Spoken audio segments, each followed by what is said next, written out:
Mais moi, je suis même d'avis qu'elle doit être payante. Elle doit être payante. Au départ, quand on avait on ouvrait le pont, c'est moi-même qui l'ai ouvert avec l'autorisation de son excellence le président Macky Sall. Après l'ouverture du pont, c'est vrai qu'on a reçu une équipe de l'AGEROUTE qui est venue et qui a affiché des prix. Et ces prix étaient alignés par rapport au prix du pont péage de Foundiougne. Or, on sait que le pont de Foundiougne mesure, je pense que c'est 1800 mètres.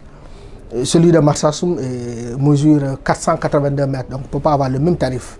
Donc je pense que le problème c'était un peu à ce niveau. Mais nous, on s'est dit si la commune doit y trouver son compte, c'est-à-dire qu'il doit avoir une contrepartie pour la commune, mais c'est un financement innovant. Parce qu'au-delà du péage, des ressources que nous pouvons avoir du péage, mais où est-ce que nous allons trouver, par exemple, d'autres ressources? Parce que les ressources que nous collectons au niveau local, mais ces ressources ne suffisent qu'à prendre en charge au moins les salaires. Mais si nous voulons financer notre devenir, développement au niveau local, mais il nous faut des financements innovants. Et ça en fait partie. Le péage en fait partie. Si la commune doit trouver son compte, c'est-à-dire qu'aujourd'hui l'État dit, oui, pour l'entretien du pont, voilà, on collecte tel montant, tel pourcentage pour prendre en charge, parce qu'il y a 12 personnes qui seront recrutées et qui seront des fils de Marsassoum, des Bémé, des Sansamba, des Sédou, mais qui seront au moins recrutés au niveau local, qui seront donc également payés. Ça sera donc bénéfique pour. C'est un emploi, c'est des emplois qu'on crée quand on recrute 12 personnes. Mais ça, ils seront pris en compte dans la contrepartie de l'État. L'autre contrepartie de la commune, mais nous, on peut déjà, à travers le conseil municipal, décider que tout ce qu'on va recevoir du pont, mais on va l'orienter vers l'éducation ou l'orienter vers la santé. C'est ça. Il n'y a pas à dire que peut-être qu'on va collecter, mais c'est pour le monsieur le maire. Et moi, c'est le combat que nous sommes en train de mener, mais nous sommes en train de le faire pour d'autres générations. Pour des générations, ce n'est pas pour le maire Sidi Madi. Déjà, nous, je pense que les populations sont suffisamment satisfaites de ce que nous avons déjà réalisé. C'est vrai qu'il y a des choses qui restent à faire, mais je pense que le fait qu'on ait rempli avec un pourcentage aussi important au niveau de Marsassoum montre véritablement que les populations sont, en tout cas, en grande partie, satisfaites du travail que nous avons donc accompli. Donc, je pense que c'est à ce niveau.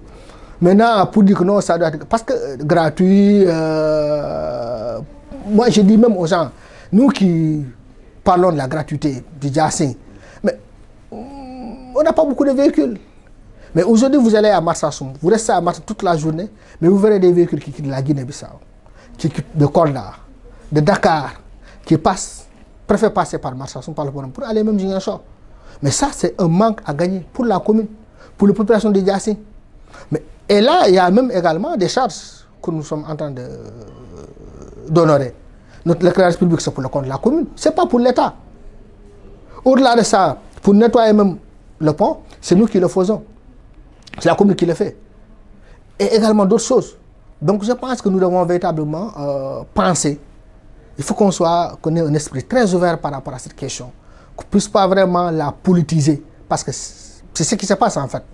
Les gens essaient de politiser, mais je pense que c'est vraiment ce part de combat que de politiser cette question, parce que c'est une question importante qui doit donc interpeller tout le monde, parce que l'équipe de CENI va partir, le régime de Macky Sall va partir, mais Marsassoum restera, le Djassoum restera. Et d'autres responsables viendront. Mais ces responsables-là, aujourd'hui, n'ont pas les moyens qu'il faut pour pouvoir prendre en charge le propre développement, mais ils ne feront rien du tout. Donc je pense que nous sommes dans ça, en fait. D'accord, monsieur le maire, merci. Merci.